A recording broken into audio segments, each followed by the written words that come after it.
அபி அனு 2 பேருமே சேர்ந்து மாடியில நின்னு பேசிட்டு இருக்காங்க. அபி பயங்கரமா அழறாங்க. தேம்பி தேம்பி அழுதுட்டு இருக்காங்க. அப்ப அனு சொல்றாங்க, "இங்க பாரு அபி, நீ அழாத. அந்த முரளி தான் எல்லாமே பண்றான்னு நல்லா தெரியுது. அத பத்தி எல்லாமே நீ கண்டுபிடிச்சு நீ ராகவ் கிட்ட கண்டிப்பா நிரூபி.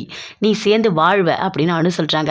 "இங்க பாரு அனு, உனக்கு முன்னாடி அந்த முரளிய தெரியும்னு சொல்லிட்டு நீ ராகவ் கிட்ட எதுவுமே சொல்லக்கூடாது. எனக்கு சத்தியம் பண்ணி கொடு" அப்படின்னு கேட்குறாங்க அபி. அனுவும் சத்தியம் பண்ணி கொடுக்குறாங்க, "நான் சொல்ல மாட்டேன். ஆனா உனக்கு நான் துணையா இருப்பேன். கண்டிப்பா எது வேணா என்கிட்ட கேளு" அப்படின்னு அனு சொல்றாங்க. "அழாத அபி, வா போலாம்" அப்படின்னு சொல்லிட்டு அங்கேருந்து கூட்டிட்டு போறாங்க. அப்படியே கீழே நின்று முரளி பார்க்குறாரு. "என்ன 2 பேரும் சேர்ந்து என்ன பேசிட்டு இருக்கீங்க? என்ன பண்ணலான்னு பிளான் போட்டுட்டு இருக்கீங்களா? எல்லாமே எனக்கு தெரியும். என்ன உங்களால் ஒன்றுமே பண்ண முடியாது.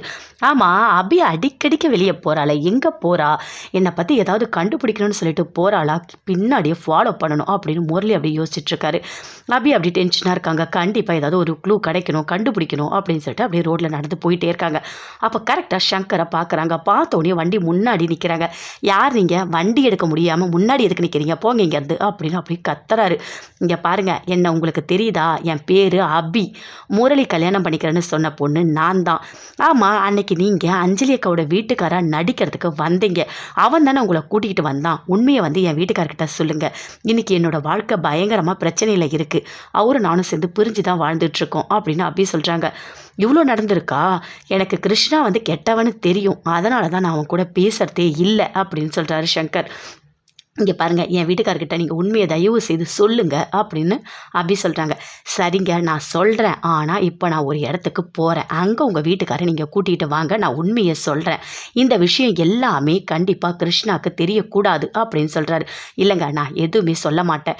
என்னோடய ஃபோன் நம்பரை நீங்கள் வாங்கிக்கோங்க. உங்கள் ஃபோன் நம்பரை என்கிட்ட கொடுங்க" அப்படின்னு அபி வாங்கிக்கிறாங்க சங்கர்கிட்ட இருந்து. சங்கரும் அங்கேருந்து அப்படியே கிளம்பி போகிறாரு. அபி வீட்டுக்கு வராங்க. வந்தவுடனே பயங்கரமாக அப்படியே சந்தோஷமாக இருக்காங்க. அப்படியே முருகர்கிட்ட போய் தேங்க்ஸ்லாம் சொல்கிறாங்க. பார்க்குறாங்க, என்ன இன்னும் அவர் வரவே இல்லை. சரி, அது வரைக்கும் நம்ம பாட்டெல்லாம் கேட்கலாம் அப்படின்னு சொல்லிட்டு பாட்டு போடுறாங்க. பாட்டு போட்டுட்டு பயங்கரமாக டான்ஸ் ஆடுறாங்க. சந்தோஷமாக டான்ஸ் ஆடிக்கிட்டு இருக்காங்க. அந்த குத்தாட்டத்தை பார்க்குறாரு அப்படியே ராகவ். பார்த்துட்டு அப்படி வராரு. "என்னாச்சு இவளுக்கு? இவ எதுக்கு இப்படி டான்ஸ் ஆடிக்கிட்டு இருக்கா?" அப்படின்னு சொல்லிட்டு அப்படியே பார்க்குறாரு. என்ன என்ன உனக்கு பிரச்சனை?" அப்படின்னு சொல்லிட்டு கேட்குறாரு.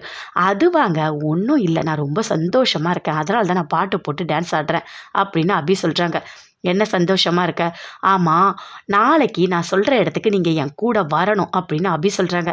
"என்ன நீ இஷ்டத்துக்கு கூப்பிடுற? நீ கூப்பிட்டா என்னால் வந்துட முடியுமா? எனக்கு நிறைய வேலை இருக்குது. என்னாலாம் வர முடியாது" அப்படின்றாக சொல்கிறாரு. "இங்கே பாருங்கள், நீங்கள் வந்து தான் ஆகணும். அக்ரிமெண்ட் போட்டிங்கல்ல, நான் இங்கே தான் இருக்கணும்னு சொல்லிட்டு. நான் உங்ககிட்ட ஒரு அக்ரிமெண்ட் வாங்கியிருக்கணும், சைன் வாங்கியிருக்கணும். அப்போ தான் நான் சொல்கிற பேச்சை நீங்கள் கேட்பீங்க" அப்படின்னு அபி சொல்கிறாங்க. அதை கேட்டோடனே ராகவ் யோசிக்கிறாரு. ஐயோ, இவ வேற விட்டுட்டு வீட்டுக்கு போயிட போகிறா. பிரச்சனை பெருசாயிடும். அஞ்சலி அக்காவுக்கு குழந்தை பிறக்கிற வரைக்கும் நம்ம எதுவுமே பண்ண முடியாது. சரி, நான் வரேன் அப்படின்னு ராகவ் சொல்கிறாரு. "நாளைக்கு நீங்கள் வரணும்" அப்படின்னு அபி சொல்கிறாங்க. மறுபடியும் டான்ஸ் ஆட ஆரம்பிச்சிட்டாங்க. பயங்கரமாக ஆடிட்டுருக்காங்க. ராகவ் அப்படியே பார்த்துட்டு போகிறாரு. ஆடி முடிச்சுட்டு அடுத்த நாள் காலையில் கிளம்புறாங்க. கிளம்பிட்டு 2 பேருமே சேர்ந்து காரில் போகிறாங்க. போகும்போது, "எங்கே தான் கூட்டிகிட்டு போகிற?" அப்படின்னு ராகவ் கேட்குறாரு. "இங்கே பாருங்கள், லொக்கேஷன் ஷேர் பண்ணியிருக்காங்கல்ல, அங்கே தான் போகணும். போங்க" அப்படின்னு அபி சொல்கிறாங்க. "என்னை எப்படிலாம் பண்ணீங்க? என்னை எவ்வளோ கெட்டவளை ஆக்குனீங்க. ஆனால் நீங்கள் என்னை மேலே போட்ட பழி எல்லாத்தையுமே நான் சரி பண்ண போகிறேன். அதுக்கான நேரம் காலம் எல்லாமே வந்துடுச்சு" அப்படின்னு அபி சொல்கிறாங்க. "என்னதான் பேசுறியோ, எனக்கு ஒன்றுமே புரியல" அப்படின்னு ராகவ் சொல்கிறாரு. "உங்களுக்கு எதுவுமே புரியவே வேண்டாம், வாங்க நான் சொல்கிறேன்" அப்படின்னு சொல்லிட்டு கூட்டிகிட்டு போகிறாங்க.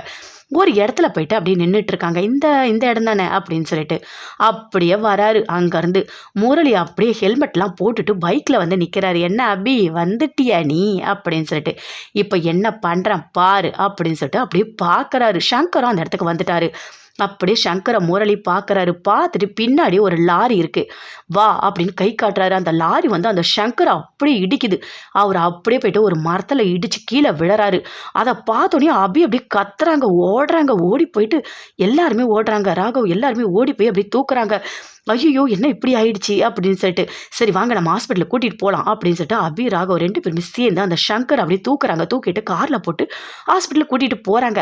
அங்கே நின்று அப்படியே முரளி பார்க்குறாரு. "என்ன அபி, என்னை பற்றி நிரூபிக்கணும்னு நினச்சி நீ வந்தியா? ஒன்றுமே நடக்காது. நான் உயிரோடு இருக்கிற வரைக்கும் ஒன்றுமே பண்ண முடியாது. நான் உன் கூட சேர்ந்து வாழணும். இதுதான் என்னோட ஆசை. அதுக்காக நான் என்ன வேணா பண்ணுவேன் அபி" அப்படின்னு சொல்லிட்டு அப்படியே பார்க்குறாரு. என்ன எப்படி கண்டுபிடிச்சேன்னு பார்க்குறியா? நீ அடிக்கடிக்கு வெளியே போனல்ல, அப்போ நீ அவன் கூட பேசுறத நான் பார்த்துட்டேன். அதனால தான் அவன நான் தூக்கிட்டேன்." அப்படின்னு சொல்லிட்டு அப்படியே ரோட்லயே நின்னு மைண்ட் வாய்ஸ்ல அப்படியே பேசிட்டு இருக்காரு. அபிராகம் 2 பேருமே சேர்ந்து ஹாஸ்பிட்டலுக்கு போறாங்க. போன உடனே அப்படியே கத்துறாங்க. "இவருக்கு அடிபட்டுடுச்சு, சீக்கிரம் பாருங்க" அப்படின்னு சொல்லிட்டு. "அதெல்லாம் ஒண்ணுமே பார்க்க முடியாது. நீங்க வந்து ஃபார்மாலிட்டீஸ் எல்லாமே இருக்கு. அதெல்லாம் சைன் பண்ணுங்க" அப்படின்னு அங்க இருக்க நர்ஸ் சொல்றாங்க. "இங்க பாருங்க, எல்லாமே நான் பண்றேன். தயவு செய்து இவரை காப்பாத்துங்க" அப்படின்னு ராகவ் சொல்றாரு. அதுக்குள்ள டாக்டர் வராங்க. "இங்க பாருங்க, இவரை காப்பாத்துங்க. எனக்கு தெரிஞ்சவர் தான். நான் ஃபார்மாலிட்டிலாம் அப்புறம் பண்றேன்" அப்படின்னு சொல்றாரு. "இல்லைங்க, சைன் பண்ணுங்க, நாங்க பார்த்துக்குறோம்" அப்படின்னு சொல்லிட்டு உள்ள கூட்டிட்டு போறாங்க. உள்ள கூட்டிட்டு போனீங்கன்னா பயங்கரமா டென்ஷனா இருக்காரு ராகவ். "என்னதான் பண்ற அபி? என்னதான் பண்ற? ஏற்கனவே நான் நிறைய டென்ஷன்ல இருக்கேன். நீ எதுக்கு என்ன தேவையில்லாத டென்ஷன் பண்ற? எதுக்காக இவனை பார்க்க நீ கூட்டிட்டு வந்த? யார் இவன்?" அப்படின்னு சொல்லிட்டு அப்படியே ராகவ் கேட்குறாரு. அதை கேட்டோடனே அபி பயங்கரமா அழறாங்க. "இல்லை, இவன் தான் உண்மையை சொல்கிறேன்னு சொன்னான். அதனால தான் நான் உங்களை கூட்டிகிட்டு வந்தேன்" அப்படின்னு சொல்கிறாங்க. "என்ன உண்மை? இவனை வச்சு நீ என்னத்தை நிரூபிக்க போகிற?" அப்படின்றாக அப்படியே கோவப்படுறாரு. "இல்லைங்க, இவன் வந்துட்டு அஞ்சலி அக்காவோட வீட்டுக்காரன்னு சொல்லிட்டு இவன் பொய் சொன்னான். இவன் நடித்தான். அதை தான் உங்ககிட்ட சொல்கிறேன்னு சொன்னான். அதனால தான் நான் அவன் வந்து இடத்த ஷேர் பண்ண அங்கே நான் வந்தேன் உங்ககிட்ட உண்மையை சொல்கிறதுக்காக." "என்ன அபி பண்ணி வச்சிருக்க நீ? என்ன தான் பண்ணி வச்சிருக்க? இப்போ எவ்வளோ பெரிய டென்ஷன் பார்த்தியா?" அப்படின்றாக அப்படியே கோவப்படுறாரு. அப்படியே முரளி பின்னாடியே ஃபாலோ பண்ணிட்டு வராரு. வந்துட்டு ஹாஸ்பிட்டலில் அப்படியே ஓரமாக நின்று பார்க்குறாரு. என்னதான் நடக்குது அப்படின்னு சொல்லிட்டு அப்படி ஒளிஞ்சு நின்று பார்க்குறாரு. டாக்டர் வெளியே வராங்க. வெளியே வந்தவொடனே கேட்குறாங்க, "என்ன என்ன எப்படி இருக்காரு?" அப்படின்னு சொல்லிட்டு. "அவருக்கு ஃபுல்லாக நிறைய பிளட்டு போயிருக்கு. அவரால் ஒன்றுமே பண்ண முடியாது. அவர் எழுந்துக்கவே 1 மாதம் ஆகலாம், 1 வருஷம் ஆகலாம். எப்போ அவர் பேசுவார்னே தெரியாது. அந்த அளவுக்கு அடிபட்டிருக்கு. எதுவுமே எங்களால் பண்ண முடியாது" அப்படின்னு சொல்லிட்டு டாக்டர் உள்ளே போகிறாங்க. அதை கேட்டோடனே ராகவ் அப்படியே டென்ஷன் ஆகுறாரு. "பாத்தியா அபி, பாத்தியா? எவ்வளோ பெரிய பிரச்சனை பண்ணி வச்சிருக்கேன்னு பாத்தியா?" அப்படின்னு சொல்லிட்டு அப்படி கத்துறாரு. "இல்லைங்க, இல்லை, நான் உண்மையை நிரூபிக்கணும் அப்படின்னு சொல்லிட்டு தான் நான் அந்த சங்கரை பார்க்க வந்தேன். கடைசியில் இவனுக்கு இப்படி அடிபடுன்னு எனக்கு தெரியாது" அப்படின்னு அபி சொல்கிறாங்க. அப்படியே ஒரு மாதிரி பயங்கரமாக டென்ஷனாக இருக்காங்க. இது எல்லாமே முரளி பார்க்குறாரு. பார்த்துட்டு அப்படியே சந்தோஷப்படுறாரு. "சூப்பர், நல்ல வேலை, அவன் எழுந்துக்க மாட்டானா? ஒரு வேளை அவன் போய் சேர்ந்துருவான்னு நினச்சேன். ஆனால் அவன் சாகவே இல்லையா? உயிரோடு தான் இருக்கானா?" அப்படின்னு சொல்லிட்டு முரளி அப்படியே பயங்கரமாக சந்தோஷப்படுறாரு. ஆனால் ராகவுக்கு அப்படியே டென்ஷனாக இருக்குது. "என்ன அபி இப்படி பண்ணி வச்சிருக்கா?" அப்படின்னு சொல்லிட்டு அங்கேருந்து வீட்டுக்கு போகிறாரு. வீட்டுக்கு போனோடனே ஃபோன் எடுக்கிறாரு. எடுத்து அப்படியே பார்க்குறாரு. பார்த்தா அதில் அஞ்சலி அக்காவோட கூட நிற்கிறவரை அப்படியே ஃபோட்டோவில் பார்க்குறாரு. பார்த்தா சங்கர் நின்றுட்டு இருக்காரு அந்த கல்யாணத்தில். "என்ன இது, அஞ்சலி அக்காவோட இவர் நின்றுட்டு இருக்காரு? ஓ, அப்போ அபி சொன்னது கரெக்டா? அப்போ இவன் தான் புருஷன்னு சொல்லிட்டு ஏமாத்திருக்கானா அபிய? அப்ப அபிக்கு முன்னாடியே முரளிக்கு கல்யாணம் ஆயிடுச்சுன்னு எதுவுமே தெரியாதா?" அப்படின்னு சொல்லிட்டு அந்த ஃபோட்டோவை பார்த்து அப்படியே ஷாக் ஆகுறாரு. அப்ப அபி மேலே எந்த தப்புமே இல்லை. அபி சொன்னது எல்லாமே உண்மைதான். அப்போ ஹாஸ்பிட்டலில் இருக்கவன் தான் அஞ்சலி அக்காவோட வீட்டுக்காரன்னு சொல்லியிருக்கான். உண்மைதான் அப்படின்னு சொல்லிட்டு அப்படியே பார்த்து பயங்கரமாக ஷாக் ஆகுறாரு. அப்போ இந்த தப்பு பண்ணது எல்லாமே முரளி மட்டும்தானா? நான் தான் தப்பாக புரிஞ்சுக்கிட்டேனா? அபியை பற்றி தப்பாக நினச்சிட்டேனா? கடவுளே அப்படின்னு சொல்லிட்டு அப்படியே பயங்கரமாக டென்ஷன் ஆகுறாரு. இது எல்லாத்துக்குமே காரணமே அந்த முரளி மட்டும்தான். அப்போ அபி மேலே எந்த தப்புமே இல்லை அப்படின்னு சொல்லிட்டு அப்படியே அந்த ஃபோட்டோவையே பார்த்துட்டு இருக்காரு. பயங்கரமாக கோவம் வருது அவருக்கு. முரளி வீட்டுக்கு வராரு. வந்த உடனே பாட்டெல்லாம் போட்டு பயங்கரமாக டான்ஸ் ஆடிட்டு இருக்காரு. அப்படியே வராங்க சுந்தரி. "என்ன இது ஒரே சவுண்டாக இருக்குது?" அப்படின்னு சொல்லிட்டு அப்படி எட்டி பார்க்குறாங்க. பார்த்தா முரளி டான்ஸ் ஆடிட்டு இருக்காரு. உள்ளே வந்து கேட்குறாங்க, "என்ன முரளி டான்ஸ்லாம் ஆடிட்டு இருக்க? என்ன ஏதாவது நல்லது நடந்ததா என்ன?" அப்படின்னு கேட்குறாங்க. "ஆமா அத்தை, ஆமாம், ரொம்ப பெரிய விஷயம் நடந்திருக்கு" அப்படின்னு முரளி சொல்கிறாரு. "என்ன நடந்தது சொல்லு" அப்படின்னு சுந்தரி கேட்குறாங்க. "உங்களுக்கு ஒன்று தெரியுமா அத்தை, இந்த அபி அந்த சங்கரை போய் பார்த்துருக்கா. பார்த்துட்டு உண்மையெல்லாம் சொல்ல சொல்லி ஒரு இடத்துக்கு வர சொல்லியிருக்கா. அது எல்லாமே நான் கண்டுபிடிச்சிட்டேன். கண்டுபிடிச்சிட்டு அந்த சங்கரை ஒரு லாரி வச்சு அடிச்சிட்டேன். ஹாஸ்பிட்டலில் கொண்டு போய் அட்மிட் பண்ணியிருக்காங்க 2 பேருமே சேர்ந்து, ராகவும் அபியும். அங்கே டாக்டர் என்ன தெரியுமா சொன்னாங்க? அவன் எழுந்துக்கவே ரொம்ப வருஷம் ஆகும்னு சொல்லிட்டாங்க" அப்படின்னு முரளி சொல்கிறாரு. அதை கேட்டோன்னே சுந்தரி ரொம்ப சந்தோஷப்படுறாங்க. "என்ன இவ்வளோ பெரிய விஷயம் நடந்திருக்கா? அந்த அபி இப்படிலாம் பண்ணுவாளா என்ன? அது யார் சங்கர்? நான் தான் நடிக்க வச்சேன்ல அஞ்சலியோட வீட்டுக்காரன்னு சொல்லி அபியை ஏமாத்தினேன். அவன் தான் சங்கர்" அப்படின்னு சொல்கிறாரு. "ஓ, இவ்வளோலாம் நடந்திருக்கா? சரி சரி அத்தை, நீங்களும் டான்ஸ் ஆடுங்க அத்தை" அப்படின்னு சொல்கிறாரு. "ஐயோ, வேண்டாம் வேண்டாம், யாராவது பார்த்துட போகிறாங்க. அதெல்லாம் யாரும் பார்க்க மாட்டாங்க. ஆடுங்க அத்தை" அப்படின்னு சொல்கிறாரு. அதே மாதிரி சுந்தரியும் உள்ளே சேர்ந்து டான்ஸ் ஆடிட்டு இருக்காங்க. 2 பேருமே சேர்ந்து அவ்வளோ சந்தோஷமாக இருக்காங்க. அங்கேருந்து சுந்தரியோட வீட்டுக்காரர் வராரு. "என்ன என்ன பண்ணிட்டு இருக்கீங்க 2 பேரும் சேர்ந்து?" அப்படின்னு கேட்குறாரு. அதுவா, ஒன்றும் இல்லை, நான் சும்மா இங்கே என்ன பண்ணுறாங்கன்னு அஞ்சலியை பார்க்க வந்தேன். அதான் நான் பேசிகிட்டு இருக்கேன்" அப்படின்னு சொல்கிறாங்க. "சரி சரி, நீ வா" அப்படின்னு கூப்பிடுறாரு. அங்கேருந்து இந்த ஆள் வேற அப்பப்போ ஏதாவது டென்ஷன் பண்ணிகிட்டே இருப்பார். ஏன்னா ஒரு நிமிஷம் கூட நிம்மதியாக இருக்கவே விட மாட்டார். "சரி சரி, ரொம்ப நல்ல வேலை பார்த்துருக்க, சூப்பர். எப்பவுமே அந்த அபிகிட்ட மட்டும் மாட்டிடவே மாட்டிடாத, புரியுதா? ஏன்னா அவ உன்னை மாட்டி விட்டுட்டு அவ வாழ்க்கைய அவ காப்பாத்திக்கணும்னு பார்க்கறா. அவ ராகவோட சேர்ந்து வாழவும் கூடாது, நாம 2 பேரும் சேர்ந்து வாழ விடவும் கூடாது அப்படின்னு சுந்தரி சொல்றாங்க. இல்ல அத்த, அதெல்லாம் சூப்பரா யோசிப்பேன் நான். ஒரு சின்ன விஷயத்த கூட விட்டு கொடுக்க மாட்டேன். அவ என்ன பண்றா? எப்படி யோசிக்கிறா? எல்லாமே, எல்லாமே எனக்கு தெரியும். என்ன அவ்ளோ சீக்கிரம் அவளால கண்டுபிடிக்கவும் முடியாது. என்ன கெட்டவன்னு நிரூபிக்கவும் முடியாது. அபி எனக்கு தான் அத்த. என்னோட அபி. என்னோட அபிய இன்னொருத்தவங்களோட வாழறத நான் நெனச்சு கூட என்னால பார்க்க முடியாது. நான் விட்டு குடுத்துருவேனா? அபிக்காக மட்டும் தான் இந்த வீட்ல இருக்கேன். இல்லன்னா இந்த அஞ்சலி குடுக்குற டென்ஷன்ல நான் இருக்கவே மாட்டேன் அப்படின்னு சொல்றாரு. சரி, சரி. நீ ஏதாவது ரொம்ப சந்தோஷமா இருந்தும் ஏதோ காமிச்சு குடுத்துறாத. ரொம்ப கோவப்பட்டும் எதுவும் பண்ணிடாத. ஏன்னா உன்னை எல்லாரும் இங்க வாட்ச் பண்ணிட்டு தான் இருக்காங்க. புரியுதா? அப்படின்னு சுந்தரி முரளி கிட்ட சொல்றாங்க. முரளி சொல்றாரு, "அத்தை நான் ரொம்ப சந்தோஷமா இருக்கேன். நான் பார்த்துக்கிறேன்" அப்படின்னு சொல்றாரு. அங்கேருந்து சுந்தரி அப்படியே போறாங்க. இவன் என்ன பண்ணியிருக்கான்? பரவாயில்ல, நல்லது தான் பண்ணியிருக்கான். எப்படி கண்டுபிடிச்சிட்டு இருக்கானே அப்படின்னு சொல்லிட்டு சந்தோஷமா போறாங்க. முரளி நல்லா டான்ஸ் ஆடிட்டு இருக்காரு. அபி ரொம்ப ஃபீல் பண்ணிட்டு இருக்காங்க ஹாஸ்பிட்டலில் உட்காந்துட்டு. என்ன இவருக்கு இப்படி ஆயிடுச்சே அப்படின்னு சொல்லிட்டு. இவர் உண்மையை சொல்றாருன்னு சொன்னதுனால தானே நான் ராகவை கூட்டிட்டு வந்தேன். அதுக்குள்ள எப்படி அடிபட்டிருக்கோம்? வண்டி ஏற்றி இதுக்குள்ள இப்படி விழுந்துட்டாரே பாவம். நம்மளால தான் ஏதாவது ஆயிடுச்சா? ஒண்ணுமே புரியலையே. இவருக்கு வேற எதுவுமே பேச முடியாது. வருஷங்கணக்கு ஆகணும் டாக்டர் சொல்றாங்க. முருகா, இதெல்லாம் நல்லாவா இருக்கு? ஏன் முருகா என்னை இப்படி கஷ்டப்படுத்துற? என்ன நல்லவனு நிரூபிக்க விடவே மாட்டியா? நானும் எவ்வளவோ போராடிக்கிட்டு இருக்கேன். கடைசியில் ஏதாவது ஒன்று பண்ணி ஒன்றுமே முடியாத அளவுக்கு நீ பண்ணிடுற. ஏன் முருகா என்னை இப்படி கஷ்டப்படுத்துற அப்படின்னு சொல்லிட்டு அபி ரொம்ப ஃபீல் பண்ணிட்டு இருக்காங்க. அப்போ கரெக்டாக அனு ஃபோன் பண்ணுறாங்க. அபி நீ எங்கே இருக்க? இன்னும் நீ வீட்டுக்கு வரலையா அப்படின்னு சொல்லிட்டு கேட்குறாங்க. இல்லை அனு, இங்கே கொஞ்சம் பிரச்சனை ஆயிடுச்சு, நான் ஹாஸ்பிட்டலில் இருக்கேன் அப்படின்னு சொல்கிறாங்க. அதை கேட்டோன்னே அனு அப்படியே ஷாக் ஆகுறாங்க. என்ன அபி சொல்கிற? எங்கே, எதுக்காக, யாருக்கு என்ன ஆச்சு அப்படின்னு கேட்குறாங்க. இல்லை, நான் வந்துட்டு ஒரு சங்கர்னு ஒருத்தவனை பார்க்க வந்தேன். உங்ககிட்ட கூட நான் சொல்லியிருக்கேன்ல, அஞ்சலி அக்காவோட வீட்டுக்காரன் அந்த முரளி நடிக்க வச்சான்னு சொல்லிட்டு. ஆமாம், அவனை அவனை வந்து நான் பார்க்க வந்தேன். ராகவ் கிட்ட உண்மையை சொல்ல சொன்னேன். அதுக்குள்ளே ஒரு வண்டி இடிச்சிடுச்சு. அவனை நான் ஹாஸ்பிட்டலில் சேர்த்துருக்கேன். அவனுக்கு ரொம்ப முடியல. அவன் வந்துட்டு வருஷம் கணக்காகும் அவன் பேசுறதுக்குன்னு சொல்கிறாங்க அப்படின்னு நடந்த எல்லாத்தையுமே அபி சொல்கிறாங்க. அதை கேட்டோன்னே அனு பயங்கரமாக ஷாக் ஆகுறாங்க. அபி, நான் வேணா ஹாஸ்பிட்டல் வரட்டுமா அப்படின்னு அனு கேட்குறாங்க. இல்லை வேண்டாம் அனு, நான் பார்த்துக்கிறேன், இன்னும் கொஞ்ச நேரத்தில் நான் வந்துடுவேன் அப்படின்னு அபி சொல்கிறாங்க. அதை கேட்டோன்னே அனு ரொம்ப ஃபீல் பண்ணுறாங்க. என்ன இவ்வளோ பெரிய பிரச்சனை ஆயிருக்கே அப்படின்னு சொல்லிட்டு. அபியும் ரொம்ப ஃபீல் பண்ணிட்டு இருக்காங்க. வீட்டில் ராகவ் இருக்காரு. அபிக்கு ஃபோன் பண்ணி கேட்குறாரு, என்ன அபி வீட்டுக்கு வரியா அப்படின்னு சொல்லிட்டு. இன்னும் கொஞ்ச நேரத்தில் நான் கிளம்பிடுங்க அப்படின்னு அபி சொல்கிறாங்க. அதை கேட்டோன்னே என்ன ஒரு மாதிரி பேசுகிறாரு, அவ்வளோ கோவப்பட்டாரு, ஒரு மாதிரி சாஃப்டாக பேசுகிறாரு அப்படின்னு அபி யோசிச்சுட்டு வீட்டுக்கு வராங்க. ராகவும் அந்த ஃபோட்டோவை பார்த்த உடனே அப்படியே பயங்கரமாக யோசிக்கிறாரு. அபி மேலே ஒரு தப்பு கூட இல்லை. ஆனால் அபியை நான் எவ்வளோ தப்பாக பேசிட்டேன். ஒரு வாட்டியும் அப்படியே தேள் கொட்டுற மாதிரி கொட்டிகிட்டு இருந்தேன். எவ்வளோ பெரிய தப்பு பண்ணியிருக்கேன். ஆனால் அபி இப்போ சொன்ன உடனே தான் எனக்கு புரியுது. அந்த சங்கரை நடிக்க வச்சிருக்கான் இந்த முரளின்னு சொல்லிட்டு. இப்போ ஃபோட்டோவை பார்த்த உடனே தான் எனக்கு தெரியுது. அஞ்சலி அக்காவோட அவன் தான் புருஷன் மாதிரி நிற்கிறான். அதனால தான் அபி நம்பி இருக்கா. அபி மேலே எந்த தப்புமே இல்லை அப்படின்னு ராகவ் பயங்கரமாக ஃபீல் பண்ணிட்டு இருக்காரு. அபி வீட்டுக்கு வராங்க. வந்த உடனே அப்படி கேட்குறாரு, சாரி அபி அப்படின்னு. அதை கேட்டோடனே அபி சொல்கிறாங்க, என்ன எதுக்காக நீங்கள் என்கிட்ட சாரி கேட்குறீங்க? நான் தான் உங்ககிட்ட கேட்கணும். சங்கரை காட்டன்னு சொல்லிட்டு கூட்டிகிட்டு போயிட்டு உங்களுக்கு தேவையில்லாத டென்ஷனை கொடுத்துருக்கேன். அவன் வேறு ஹாஸ்பிட்டலில் இருக்காரு அப்படின்னு சொல்கிறாங்க. இல்லை இல்லை, அதெல்லாம் ஒன்றும் பிரச்சனை இல்லை, பார்த்துக்கலாம் அப்படின்னு சொல்கிறாரு. என்ன இப்படி பேசுகிறீங்க, அவ்வளோ கோவப்பட்டீங்க அப்படின்னு அபி கேட்குறாங்க. அதெல்லாம் ஒன்றும் இல்லை அபி, நீ சொன்னது எல்லாமே உண்மைதான், நான் புரிஞ்சுக்கிட்டேன் அப்படின்னு ராகவும் சொல்கிறாரு. என்ன உண்மை அப்படின்னு அபி கேட்குறாங்க.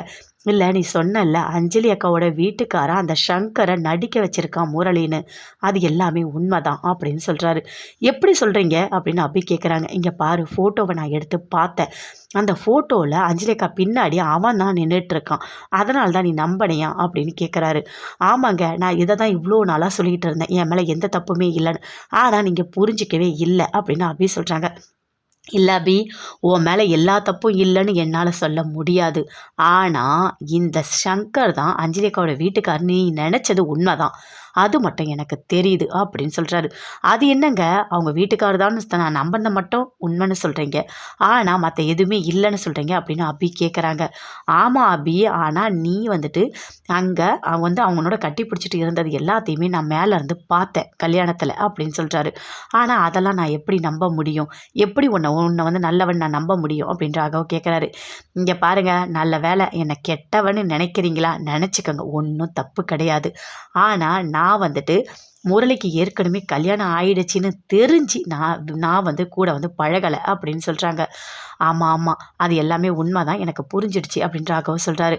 ஆளை விடுங்க சாமி, புரிஞ்சிடுச்சா விட்டுருங்க, இதுக்கும் மேலே என் மேலே எந்த தப்புமே இல்லைன்னு நான் நிரூபிச்சுட்டு தான் இந்த வீட்டை விட்டே போவேன் அப்படின்னு அப்படி கோவமாக போய் உட்கார்றாங்க. அப்படியே ஃபீல் பண்ணுறாரு ராகவும். ஒரு மாதிரி அமைதியாக இருக்கார், எதுவுமே பேசவே இல்லை. மனசுக்குள்ளே நினைக்கிறாங்க, அது என்ன இதை மட்டும் நம்புறாரு, ஆனால் என் மேலே எந்த தப்புமே இல்லைன்னு அவர் கொஞ்சம் கூட நம்பவே மாட்டார் அப்படின்னு சொல்லிட்டு ரொம்ப ஃபீல் பண்ணிகிட்ருக்காங்க. முரளி பயங்கர சந்தோஷமாக இருக்கார். அப்படியே அஞ்சலி பார்க்குறாங்க. பார்த்தோன்னே கேட்குறாங்க, என்னங்க ரொம்ப சந்தோஷமாக இருக்க மாதிரி இருக்குது அப்படின்னு சொல்லிட்டு. ஆமாங்க, ஆமாம், நமக்கு குழந்தை பிறக்க போது இல்லை, அதை நினச்சி தான் நான் ரொம்ப சந்தோஷமாக இருக்கேன் அப்படின்னு முரளி சொல்கிறாரு. அப்படி பார்க்குறாங்க அஞ்சலி. என்னங்க நமக்கு பையன் பிறக்குமா பொண்ணு பிறக்குமா அப்படின்னு கேட்குறாங்க. எது பிறந்தா என்ன, நம்ம குழந்தை தானே அப்படின்னு சொல்கிறாரு. ஆமாங்க, ஆமாம், நீங்கள் சொல்கிறதெல்லாம் உண்மை தான். அங்கே பார்த்தீங்களா கார் இதெல்லாம் வாங்கி கொடுத்துருக்கா, எனக்கு ரொம்ப சந்தோஷமாக இருக்குது. பையன் பிறந்தா கார் விளையாட்டம், பொண்ணு பிறந்தா பொம்மையெல்லாம் வச்சு விளையாட்டோம் அப்படின்னு சொல்கிறாங்க. நீங்கள் என் கூட இருக்கிறது எனக்கு போதுங்க, எனக்கே அவ்வளோ சந்தோஷமாக இருக்குது. ஆனால் என் குழந்தை வயிற்றில் இருக்கும் போது தான் நீங்கள் என் கூட இருக்கணும்னு இருக்குது, பார்த்தீங்களா?